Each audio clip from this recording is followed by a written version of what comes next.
Welcome to Dub Nation, your hub for everything Utah Warriors of Major League Rugby. I'm Jarom Jordan alongside Banksy. Another Wednesday, another tight game last week, another important game this week. Always an important game in Major League Rugby. There's no off weeks and there's no easy weeks. Last week proved it. I'm stoked for Saturday. We'll get to that. Lots to discuss on this one. We're live on the Utah Warriors Facebook, Twitter, and YouTube accounts. On demand on KSLSports.com, the KSL Sports app, KSL TV app, and rebroadcast Thursday nights on ESPN 700 and 960. Subscribe to the podcast version on Apple Podcasts, Spotify, and SoundCloud. It'll just show up in your phone. It's awesome. If you have a comment, fire away. We'll try to get to some of those throughout the program. And this Saturday, we've got a pretty cool thing going on with Military Appreciation Night, and you can get your hands on some swag. To prepare for Military Appreciation Night, we're giving away this sweet Warriors camo hat to one lucky fan who shares the show on Facebook or retweets the post of the game on Twitter. Make sure you do it now so that you can be appropriately hatted for Military Appreciation Night Saturday at Zions Bank Stadium. Loaded rundown. 4 players are on the USA Rugby 41-player pool for some test matches in July. We'll tell you who. There they are. A sneak peek. We'll recap the NOLA loss. Tough one. Scores around MLR. Standings. The battle for second is against the Austin Gilgronis coming up Saturday in Harriman. Head Coach Shawn Pittman joins the program. He's got some experience, of course, with the Eagles as the forwards coach in the 2019 World Cup. And today's one, Rugby 101, discusses the nuances of lineout rules and the 5 meters you have to throw it. We saw a play in the the NOLA game that was pretty interesting. Okay, let's jump right in. USA Rugby. 4 dudes are in the 41-man pool from the Utah Warriors. Congratulations to these guys. We'll try and earn a spot to make a couple of games coming up against England on July 4th.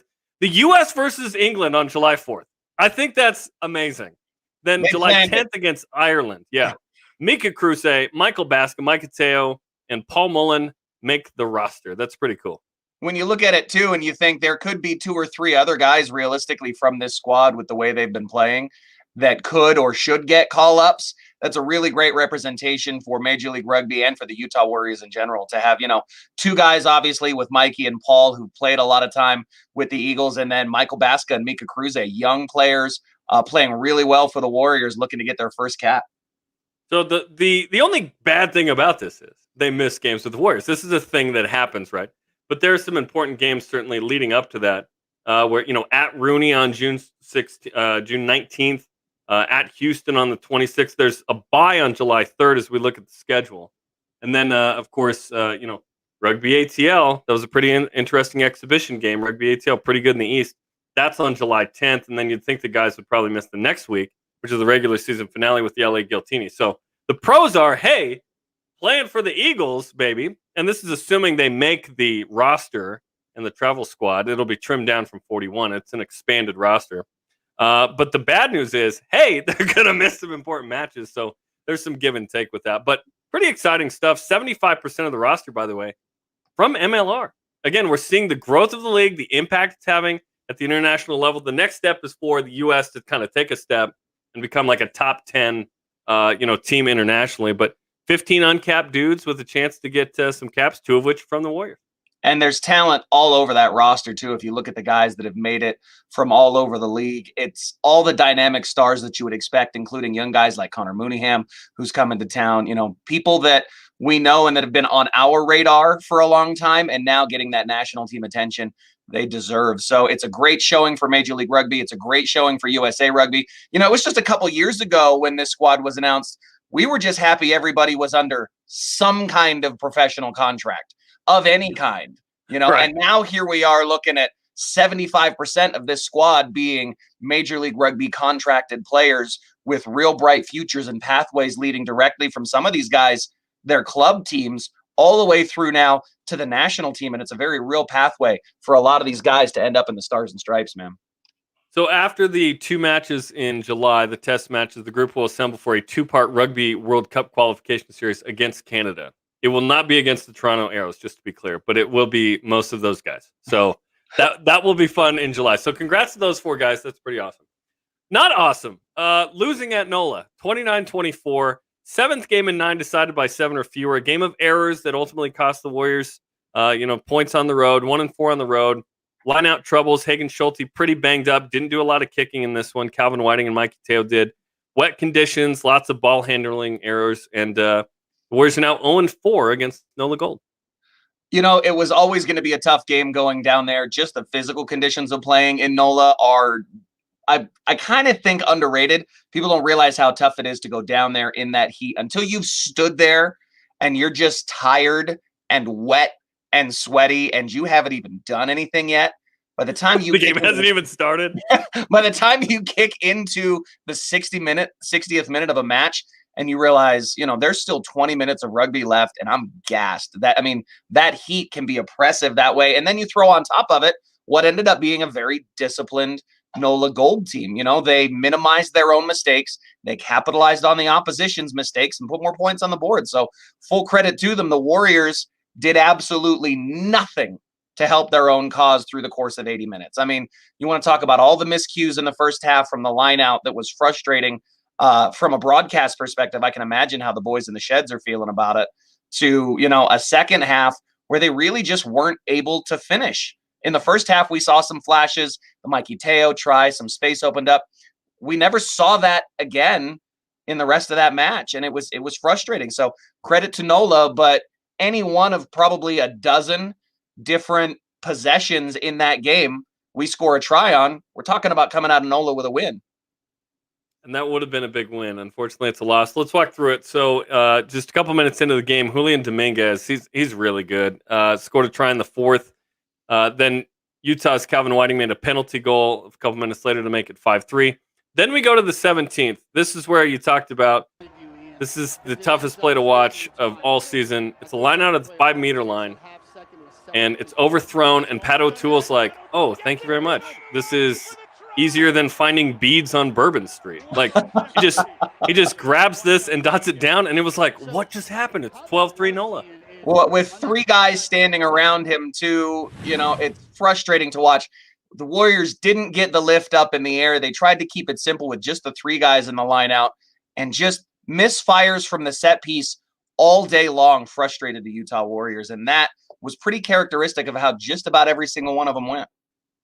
Okay, 3 minutes later, nice response. Thomas Tuaval, great run inside the 22, offloads to Michael Baska for the first Warriors try. The former NOLA Gold scrum half himself with Holden Youngert. Fun battle there. Ends up getting to try to make it 12-10. And this was a nice play to at least, cut this lead to 2. Then in the 34th minute, the play we're showing right now, Mikey Teo, 50-meter try to take the lead. Great run of play with the ball in hand on the front foot. This is like a 70-meter try as a team, but it's a 50-meter try for Mikey Teo. This was the try of the week from MLR. Just the anticipation between Mika and Mikey has been awesome, and it continues to get better as the season goes along. There's no wonder that they got the attention of national selectors for that, but just anticipating the line. And then this right here, when you see Mikey take that step inside to create the space for himself on the sideline, it forces the defender to open up with him, and then he knows he's got the speed. Once his hips turn, he's got that finishing pace to be able to get in and drive it all the way down to the try line and score. Yeah, like the karate instructor in Napoleon Dynamite. Forget about it. Like when Mikey Teo has the ball in hand, like there you have no shot. I'm sorry. Right before the half, Holden Youngert added a penalty for NOLA. It was 17-15 Utah. Feeling all right at this point, Banksy. We're calling the game on the radio. We're like, listen, Utah's not played well, but still has the lead. It's going to be all right. It wasn't. Pat O'Toole scored another try in the 46th minute, like 6 minutes into the second half. NOLA took the lead. They would never give it up. 58th minute fullback Kyle Rogers dotted it down. It's 29-17. 17 straight points from NOLA to go up 12. 73rd minute, Tuveti Vungakoto, backup hooker, scores a try to make it a 5-point game late. This gave some hope. There was an opportunity after this. And this was what the Warriors had been wanting to do the entire game. Get good, clean line-out ball, get a big push with how dominant physically they can be with that forward pack, and score what was a really pedestrian try for Tuveti Vungakoto. We really should have had 6 of those in this match against this team with the way that we sized up and just weren't able to close the deal out. So at this point, it's a 5-point game. And just a reminder, Hagen Schulte, like I am, thrilled at the effort he has given this team, but he is so banged up, man. he has been playing hurt all season. He's not the only guy, but credit to him for putting in the work there. It's Calvin Whiting and Mikey Teo taking a lot of kicks. Okay, then the Warriors get the ball in stoppage time after this. For a few minutes, they have a chance. You score trying to get a conversion. We're seeing the same thing that we saw against Houston and DC.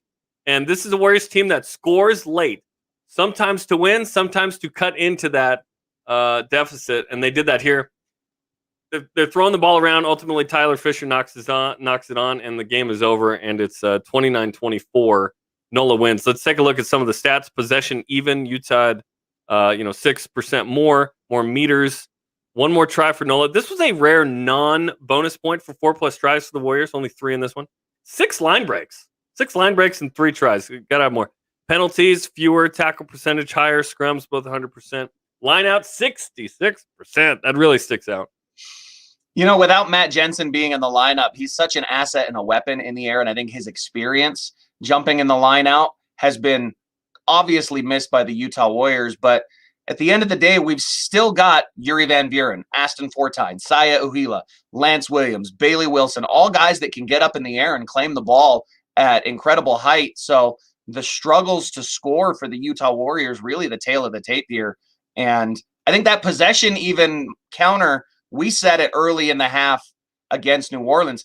I don't think that possession was 50-50. In the first half, it may have been 70-30 to the Utah Warriors. I mean, they spent almost the first entire 40 minutes in New Orleans half and only came away with those handful of points and had, the 1-score lead going into halftime. So the inability to close out in those crucial moments. I mean, it doesn't matter at the end of the day what the possession counter percentage is, what the total meters ran is. At the end of the day, it only matters what's on the scoreboard, and it just wasn't enough for the Warriors again. Utah came into the match as the number 2 offense in the league, and 24 points wasn't enough to cut it. Utah in a lot of shootouts this year, emphasized by 50-43 against Houston, which was crazy. So, yeah, big game with Austin. We'll preview it coming up. Hang with us. MLR first 15. So the league names one, and then American Rugby News does their own. Mikey Teo was the fullback on the first 15 from the league. Had the 50-meter try, which is incredible. Added to his highlight reel. 11 carries for 157. He's just all over the field. 3 broken tackles, 8 kicks for 230 meters. That's a lot, too. And then American Rugby News had Franco Vandenberg on there. Franco's been playing great and really kind of unheralded rugby, and I think his ability to turn scrums at that loose head side has been undervalued by most of the other people around the league. Obviously, we see it here at home, but he's been fantastic in that number 1 jersey and really just been the muscle of that front row and spinning those opposition scrums. He's so crucial in that spot. And then Mikey Teo, just doing what Mikey Teo does and just running amok. He's been so good at inserting himself in those key moments to the attack and just causing havoc for opposing defenses, not just to have to account for where he is on the field, but to have to tackle him in open space, which you're not going to do one-on-one. You're not going to get him to buckle under the high ball. He's so good with his hands. And then just running the right lines, inserting inside at the center position, or in this case, outside the wing with Mika Kruse, and just getting that ball on the fly, never misses a step, and then all the way under the posts for the automatic 7 points. It's just, he's had an incredible run of games, and he's really playing at top form now again. And that's one of the reasons why they brought him here after his injury and a year off, was to see him score tries like that. Now, tell me another former high school defensive tackle who is playing fullback at an international level. Like, he is the only dude in the world. You know what I mean? He's such a physical specimen and quick at his size. He's built like a little meatball, and he runs angry. He's got incredibly fast feet. He's got this really low center of gravity. He's got great vision. He always knows where his teammates and support is. He has this next level rugby IQ that we continue to see players like Mikey develop in American rugby. Elite level athletes now that are starting to catch up with this international level of rugby IQ. And it's only going to raise, when we talk about guys playing on the national team, it's only going to raise the bar now to move the USA from a, top 20 optimistically team to really push into a top 10 first tier serious rugby nation internationally. Okay, that's the recap on NOLA Gold, 29-24 loss Saturday in New Orleans. This weekend, the battle for second in the Western Conference comes to Zions Bank Stadium between the Utah Warriors and Austin Gilgronis. Going to be a big one, Dub Nation. You need to show up for the rematch of the season opener. The Warriors won 32-30 in that match, and we could use another one of those right now. So get your tickets on warriorsrugby.com. Join us on FS2 if you want to watch the game. Jarom and I will have the call on ESPN 700 and 960, 7 p.m. Mountain this Saturday, Zions Bank Stadium. Get your tickets. There's a great game of women's rugby as the curtain raiser for that one as well. So make an afternoon of it. Bring your family out to Harriman. Vipers women's rugby are in action. The local women's team being the curtain raiser there for the Utah Warriors versus Austin Gilgronis. Can't wait, man. Okay, let's walk through Week 10 MLR scores. Wednesday, while we were doing the show last week, LA beat Austin in the Giltini Grony Cup 17-3. Giltini's held to 20 or fewer for just the second time this season. No line breaks for Austin. They weren't able to get through defensively. It was 7-3 at the half. Ultimately, LA continues their assault on everybody. Just the one loss to Rooney now. There's been a lot of talk about how great the offense has been in LA. Obviously, they're putting up a lot of points. But now in just the few short, close matches they've had, they've shown how good their defense really is. And I think that's credit to the coaching staff there, not just the players on the field, but guys like Rene Aii, the Kiwi, who's got that team really clicking on both sides of the ball. DC beat Houston in the rain, 21-13. It's a 5-point game late. Jason Robertson puts in the second drop goal in MLR this year in the 79th to make it a 2-score game and win, 21-13. Robertson was always going to have to be a bigger factor for that team, and they're starting to play some better rugby. Things are opening up in the East with these teams starting to click down the second half, and Robertson's a key factor for DC. By the way, Threaten Palama, former University of Utah player and Eagle, cool story that came out this week where he and his wife went hiking in the area, and a guy had sprained his ankle and was hurt. He helped carry him down to his car, and they end up talking, getting to know each other. Dude goes to the rugby match, and now they're friends. So Threaten Palamo doing some good work in DC, which is super Doesn't cool. Surprise me with Threats. I wouldn't be surprised if Threats piggyback that guy all the way out of the mountains. He's a really nice guy. He's a fun guy to be around. You know, he's part of the Utah rugby family, having obviously played college football, and he played rugby here. I've had a chance to run around and play touch with him in the summers when he's home. Just an incredible guy and a great rugby player, and good for him for representing the culture of rugby well. Love to see him in a Warriors jersey one day. Rooney outmuscles New England 29-19 in Jersey City. No Dan Hollinshead, got hurt the week before. 2 tries from the butcher, Dylan Fawcett. Who gave him that name? Because that sounds like a name you give yourself. Probably Dan Power.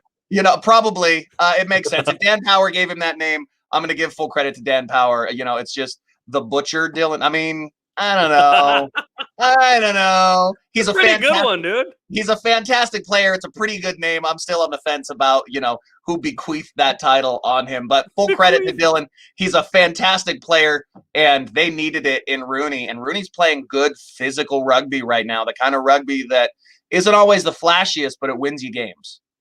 Yeah, former Cougar Kyle Sumption continuing to do work for Rooney there. He's the U20 USA coach now, by the way, which is pretty cool. Okay, Rugby ATL. Oh, do you have a nickname, by the way? Did you have a nickname? No. Just Banksy's the nickname? Okay. We'll come up with a good one. I had one when I was like 19 that it hasn't really carried over. It hasn't really stuck with me at all. So which was? Fat Man, only like you would sing it like Batman. So I would show up and my friends would all go, na na na na na na na na na na na na na, Fat Man. And that's how I announced my arrival. Right. It didn't stick though.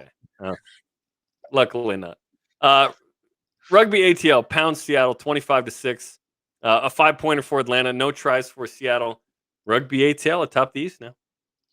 You know, after the win against the Warriors, for a second, NOLA were top of the table, and then along comes Rooney and Rugby ATL with their wins, and it's more of what we expected. We called it at the beginning of the season after our preseason match. The Rugby ATL was going to be one of the top teams in Major League Rugby, and they're playing about as good a rugby as you can compared to anybody. I mean, if you look at the matchups too, the East versus West matchups in the conference battles are starting to go the Eastern Conference way. So you can't really kind of wash out the quality of rugby being played out of the East compared to what we've seen out of the West in the back half of the season now. There are 3 Eastern teams who would be above the second place teams in the West right now. So yeah, it's good ball all over the league, which is awesome. Which brings us to the standings. Let's look at the Western Conference first. LA Giltini's atop the entire league and West at 40 points. Look, plus 14 right now. Woo. And then the AGs, Austin versus Utah this Saturday for second. San Diego at 19, Houston at 13, and Seattle at 12. Houston and Seattle kind of getting run off here. San Diego's still in the mix, not out of it, but 4-horse race in the West now. You know, with LA at 40 points, everybody's going to be chasing them, and we kind of knew that after the first couple of weeks. That was the bar to be set. But when you think about how close some of these games have been for the Utah Warriors, and the fact that we could be sitting on 35 points, had a try or a call gone differently, one single try or a call, with all the different single score games that we've had, it could be a very different race in the West, but now fighting for our lives in what I'm calling a must-win game this weekend at Zions Bank Stadium against Austin. Ooh, yeah, and tiebreakers will play into account. Yeah, absolutely. Gotta have it at this point with only 7 games left in the season now. Yeah, 4-5, so losing record, but it's still right there based on points. Again, you get 4 points for a win. You get a bonus point if you score 4 more tries, win or loss. And then if you lose by 7 or fewer, you get a point. Okay, Eastern Conference standings. Rugby ATL +2 on Rooney and NOLA, who are on the hunt right there. A little more separation now, a little bit, with Old Glory DC. Toronto, 22, and then Free Jacks, 21. So it's only 10 points divides the East. In the West, it's 28. So it's super tight in the East, which is interesting. And although it's not on our graphic, I'll point this out. Toronto is +55 in point differential, but in 5th in the East. The point differential for Rugby ATL in first is 55. That is a mark of sustainability of success, yet Toronto has not been able to finish games despite scoring a bunch. I think Toronto's had a lot of the similarities that the Utah Warriors have had in their season, really just frustrations with not being able to play their particular brand of ball. But you've got to give all the credit to Rugby ATL, Rooney, and NOLA Gold playing the right kind of rugby when it matters the most. It's not always pretty, but you know what? I've said it before. It's not the NCAA. Okay, point spreads and panels and voting don't matter. You've got to win games in Major League Rugby, and they're getting it done. And how about the Warriors have played 3, 4, 5, 6 and still have to play 1 and 2 there? And Rooney and ATL. So there are some big games against the East. And on the road, both of them, by the way. So that's going to be interesting. Okay, we've been saying it for a few weeks, but we got a game this week, so it's not too late to sign up for the Junior Warriors. If you want to get your kids exposed to the game of rugby, or if they're in the junior program and you want to come out and get them some special access to the Utah Warriors players, coaches, and run them through a workshop, we've got clinics coming up 2 hours before home games. It's just $25. Get your Junior Warriors involved in rugby here in Utah. Go to warriorsrugby.com to get more. Couple comments to get to here. Julie Winters, congratulations, guys. Thank you. Chris Hurley, morning, boys. Morning for you, I take it, and not us. Yeah. NOLA are like Crusaders in Christchurch, New Zealand. You either love them or hate them. Chris, I don't like that comparison because the Crusaders have won championships, and that's why people hate them. They're like the New York Yankees of Super Rugby. All they do is win, and that's why people love them or hate them. NOLA Gold are more like the Auckland Blues, where we've been good. I'm a Blues fan, have been since the day they became a team, but not a whole lot to cheer for lately. They win a lot of tough games. They play really good rugby, and they've got a dedicated fan base, but they are not the Crusaders, Chris. Okay, if you're listening or watching live, go ahead and drop a comment. We'll try and get those in. Okay, games this week. Saturday, Toronto at New England. Who you got in that one? I'm picking the home team at this point because I don't know, especially in the East where it's, any given game day the team can win. I'm giving the Free Jacks the edge at home by 7. Okay, Houston at San Diego. That's an intriguing one with 4 versus 5 in the West. San Diego's playing so much better rugby now, though, than they were 4 weeks ago. It's a completely different rugby team. San Diego wins that one. LA Giltini's at Rugby ATL. This is a battle of number 1 in each conference. I think this is going to be a lot closer than people think. I think Rugby ATL might have something to prove, and we've seen the physicality now of Major League Rugby start to catch up with LA a little bit. LA gets the edge, but I think this is going to be a closer match than what a lot of people think. Okay, Austin at Utah, as mentioned, we'll preview in a minute. Rooney at Old Glory, DC. This is another intriguing matchup because Rooney playing really good rugby, but Old Glory going to have the edge at home. We saw how tough it can be playing in DC when we opened up for those guys.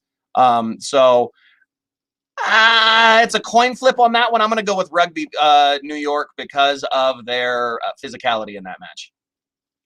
Okay, that's Week 11 matchups coming up this Saturday and Sunday.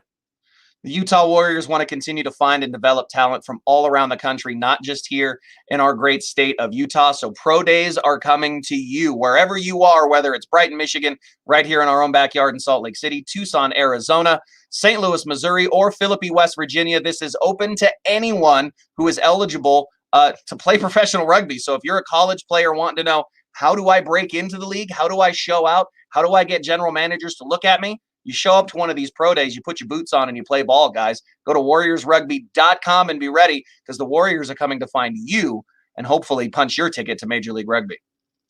Yeah, great opportunity. Show up. Let's go. warriorsrugby.com. Okay, let's bring in our guest tonight. He is the interim head coach of the Utah Warriors, a former Eagle player and forwards coach for Team USA as well. His name is Shawn Pittman. Shawn, welcome to Dub Nation. Good to see you, man.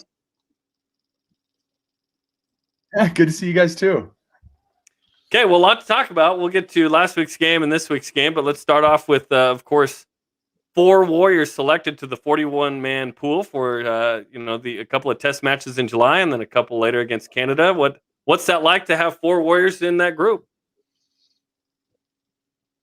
I mean, it's amazing, to be completely honest. I mean, we got 2 guys that have been around the block, with Paul Mullen and Mikey Teo, and who are, phenomenal players. And then you got young guys, like Baska and Mika Cruz that are in that mix. So it's going to be really nice to see what they can do in regards when they get to the top stage in international play. I mean, to be honest, I mean, I can only see them. There's no real sink or float for those 2, or those, the 2 that haven't been capped. I mean, it's really just they're gonna float, and then they're gonna paddle upstream, and they're gonna work out really well for USA Rugby. Still a very high ceiling for all 4 of those guys and their abilities, and really, there's probably 3 or 4 other guys on this team that could be deserving of a call up should something else happen. I mean, who do you see on the horizon now as we look ahead, maybe in the years to come, on this Warrior squad that could be fighting for that first team call up? I mean, there's players that have really put up their hands this year. With Tommy, Lance, and then you even think about Elijah, who's coming along super well. He's pretty. He's not absolutely there to be in the MLR, but man, he is a physical presence when he's on his game during practice. Scrummaging's coming along super well, and he's just so young. So he's going to be a huge factor in USA Rugby for hopefully years to come. In some way. 2 of the biggest omissions for me out of this squad was Gus McClellan not getting the call up. I mean, he's played in front of Paulie. I mean, the guy's had an I mean, I'm fine with it because we need Gus here if Paulie's leaving. We need that tight head anchor. He's been unbelievable at that tight head spot all year long and just been a workhorse for the team. But then, Cap, I think, is really on the brink of just breaking out. He and Lance Williams, both in those loose forward positions, have had fantastic years for the Warriors. Yeah, and you even think about Chad Goff as well, who's a phenomenal hooker, and it'll be tough to go around this league and find a more athletic and gifted athlete. And as well as he's had we've all had time off from rugby, and he's improving every week in regards to his throw, and I think he's pretty close to where he was with the Raptors in regards to his set piece stuff. So it'll be an interesting challenge where as the season progresses with the three amazing hookers that we have. So let's talk about the hookers real quick. If I can just jump into this, the struggles obviously at the set piece. Mm-hmm. What's the big? I mean, it seems like from the commentary position, the X's and O's that you and Coach Davies are putting forward are getting this team in the right position. We're driving down into the right spots. What do we have to do to break through, not just at the set piece, but to start putting more tries on the board, Coach? Yeah, I think I mean, we score tries. I mean, we're scoring 4 tries a game. I mean, it's not like we're not scoring, but it seems like we could be pouring it on for sure. No, and I massively agree with you. And I think the big factor for us in improvement is our defense and set piece stuff. You know, with allowing teams to slowly work their way upfield from, you know, an error happens, then we're defending a line out. We get the ball back. We have, you know, an attacking line out. We mess up the attacking line out. Now we're 40 meters even back into our 22, you know, and, you know, this is a prime example from this weekend against NOLA. And you look at, you know, with that 21 line out where we overthrew it, the hooker got it because we made a poor read. You know, we made a poor read, and, you know, that's on my head, to be completely honest. I'll take that on the chin, you know, from not painting the clearest picture for our players to understand, to be honest. Like, I'll take that, like, you know, and that in set piece wise, even as well, like, you know, we're a tempo line out, and we kind of went away from what we were making us really successful in the beginning of the year with speed, you know, coming in fast, massive amount of tempo in the movements. And, you know, we went towards like more of a Northern Hemisphere style line out to a certain extent, which isn't us, and it doesn't fit our players. So, you know, hopefully we've done a good job to course correct this week, and we can put ourselves in a really positive place against Austin. You know, I think we will. And I think we're very much up to the challenge of Austin. I wanted to ask you before we recap NOLA for a sec, when will the guys in the 41 player pool leave for that camp? So basically when our bye week starts, which is really so around July 2nd. Yeah. Yeah, basically. So right after we play our match in Houston, those guys will head out, which is really nice. we get them through those matches, and hopefully we can get some other bodies healthy. Yeah. Talk about how, I mean, injuries have really kind of ran through this team, and we haven't made a big deal of it or talked about it much, but I mean, everybody's playing hurt right now. Who looks like they're ready to come back healthy finally? Yeah, you know, we've had some niggles and things like that. There hasn't been any like major catastrophic. Well, there has been one catastrophic injury for the season in Joe Mano, but other than that, you know, everybody's, you know, ticking along. And you know, we're going week by week with our periodization to hopefully prevent the injuries from happening. You know, and hopefully, you know, Cliven is back soon. And you know, he's looking pretty good. He's moving a lot, so running a lot. So hopefully he's back in the squad. You know, and he'll play a huge role in how success looks towards the back end of the year. You know, and stuff like that. So yeah, he's probably one of the bigger ones that we're missing that are able to return to play. So is Joe Mano out for the season? Yes. Oh shoot! I didn't know that. That's a bummer. Way to just bring it down. Shoot. Sorry. I'm just kidding.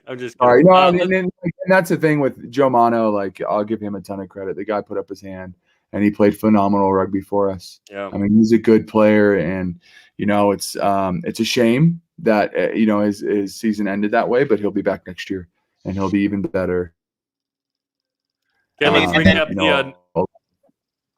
To have pathway players too in that line. I mean, we went right from Joe Mano right to James Baifale, who all he's done is show up and continue that level of play. You know, next man up. These guys clearly push each other. You know, and getting that play ability of Cliven back will be crucial, especially as it looks like Hagen might need a rest. Hagen, this was the first time we've seen really any kind of miscues from Hagen, and he looked just beat up in this match. How is he? Well, I mean, he's played, you know, 80 minutes of every single game. I mean, you know, there's a few players in the MLR that have done that this year, and you know, he's really one of them. And especially with the toll that, you know, the style of play that we do with the physicality, things like that, you know, it takes a toll on you. And plus him being one of the main drivers of our team, it mentally takes a toll. So, you know, him getting a rest is something that's very much needed, and hopefully coming up in the future for him. Okay, let's recap NOLA 29-24 loss. Obviously, we've highlighted some of the things that didn't go well. There were some amazing things like, you know, Mike Teo's try and Calvin Whiting's ability to kick has come out the last couple of weeks. So how would you summarize that game? Frustrating and very inaccurate. But, you know, like listen, we were our old worst enemies during that game. I mean, if you saw, NOLA is usually an attacking, expansive team. We shut them down with our defense, which has been generally improving, which they now box kick more. And, they found a weakness in regards to our rotations in the backfield, as well as people getting into the air, and just the understanding of roles in the backfield. So, they took advantage of it, and we tried to fix it on the fly. It didn't go well. And, and then we finally started playing rugby in the last 20 minutes. I mean, if in the first 7 minutes, 10 minutes, we're inside their 5 meter, having them all turn it over. And that's when we start to, maul, give a penalty away. They kick it. We get, they play a couple phases. We get it back on a kick. We give it back to them. We get a line out. We turn it over. They kick it down. It's just like the slow, progression of, us being our own worst enemy at times. We saw us get back to playing some Warriors style of rugby, though, in, the maul and line out at the end with Tuveri Vungakoto. It was like, okay, this looks like the Utah Warriors that we saw through the first 4 games, where we knew exactly where we wanted to go and we imposed our will on the opposing team and really just steamrolled them. So from a forwards perspective, that has to be encouraging now as we look to what's going to be a very physical Austin Gilgronis team. Oh, massive.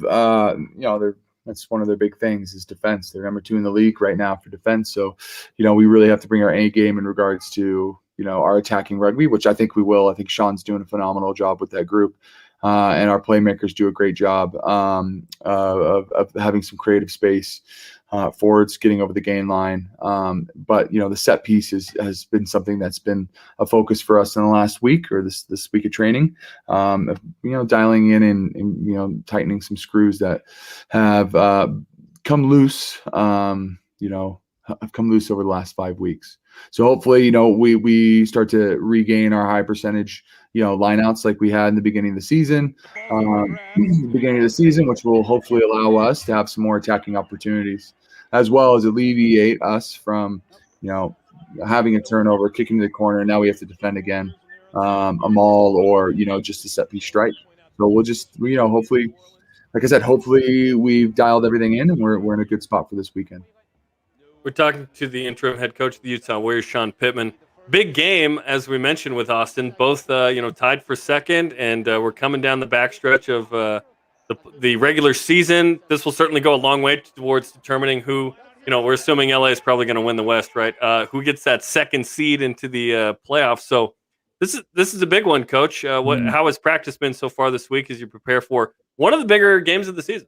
Yeah, we I think we've done a good job of managing the players' load. I mean, we gave them the day off on Monday just due to, it was a long trip from NOLA, long layover in Dallas, and we had 2 flights, so we gave them the day off on Monday, come in, do recoveries, things like that, and then we were back at it yesterday with another day off today, and then back at it on tomorrow with a bit of a blend session with a fast and physical day. Well, I think the training's gone well, and we've installed some stuff that hopefully gives us a little bit of an advantage in some certain areas that we think we can attack Austin.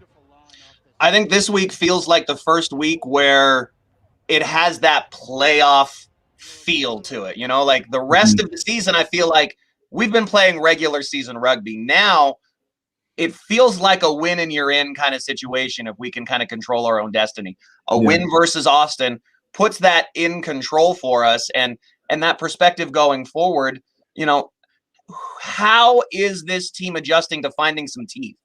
I feel like we've done really good at the X's and O's stuff, but finding that aggression, finding that anger, putting that chip on our shoulder that we're a better team than what our record shows. I think this is the chance for that team to make that statement. Who's leading that charge for the Warriors right now, internally? Yeah, like I guess internally, like Mikey Teo, Bailey are doing a phenomenal job of leading that and grinding that out.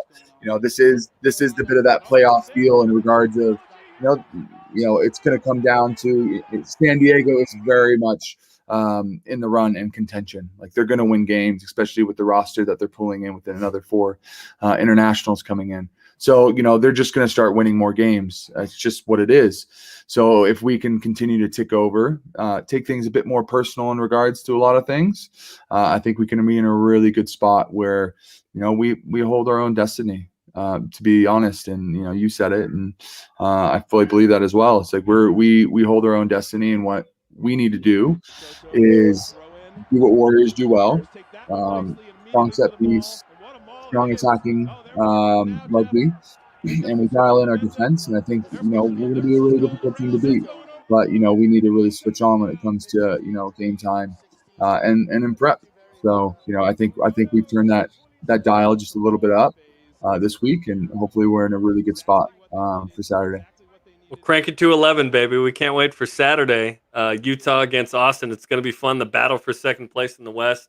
Shawn, we appreciate the time. Best of luck, man. We'll see you Saturday. Yeah, thank you so much. Anytime, guys. Thank everybody at Warriors Nation. Thanks, Coach. Absolutely. Thank you. Have a good one, Shawn Pittman, the interim head coach of the Utah Warriors, joining us. Michael Omorcho. We appreciate Shawn's time. Fantastic stuff. And we learned some things there. Michael Omorcho, super fan of the Utah Warriors. We love Michael. He's great. Sorry if I'm mispronouncing your name. I still don't know if I'm saying it right. Love what is happening at the Warriors this year. Excellent coaching team to the players and atmosphere around the team. Close game season for the Warriors, but great things ahead. He's exactly right. We're coming down the back stretch with some really important games, including Saturday, which we'll preview in a moment. It's been great to watch Coach Pittman develop as that head coach and really kind of as that leadership role has settled in. I think he's grown into it so much more in the players really love and respect both he and Coach Davies for what they've done in their careers, and they understand the X's and O's of it and getting into the right positions to make plays for this Warriors rugby team. And as they continue to develop, and I think Coach kind of alluded to it, the big thing is taking that accountability and that individual personal accountability for every player from 1 through 23 on game day to get it done for Dub Nation. And, he's really been the driving force to that. So full credit to Coach Pittman for what is developing here in this continually growing culture of rugby in Utah. Absolutely. Okay, get your hands on some Warriors game-worn military appreciation jerseys that are going to be worn this Saturday. It's going to be awesome. They're available for bid now on the Dash Auction app. The Dash Auction app. Go bid for those. It's going to be awesome. Okay, let's preview in the waiting moments of the show here. Austin versus Utah coming up Saturday, May 29th, 7 Mountain Time in Harriman, Utah on FS2. We'll have the call on the ESPN 700 app and 9:60 a.m. Both teams with 26 points in the West. Second place. Winner gets it outright. Banksy, you've said whoever wins this is going to have the go-ahead right for the playoffs. This is a rematch of the season opening game in which the Warriors won by 2. Mac Mason missed a would-be game-winning penalty goal. Mikey Teo kicked it out, and Utah won. So this is a big game Saturday, man. Austin's going to come in with something to prove. Clearly, they want to make a statement that they're the best team in the West with a close match with LA that could have gone either way. But that early season loss set them back in the overall picture, and they're lucky still to be in second place.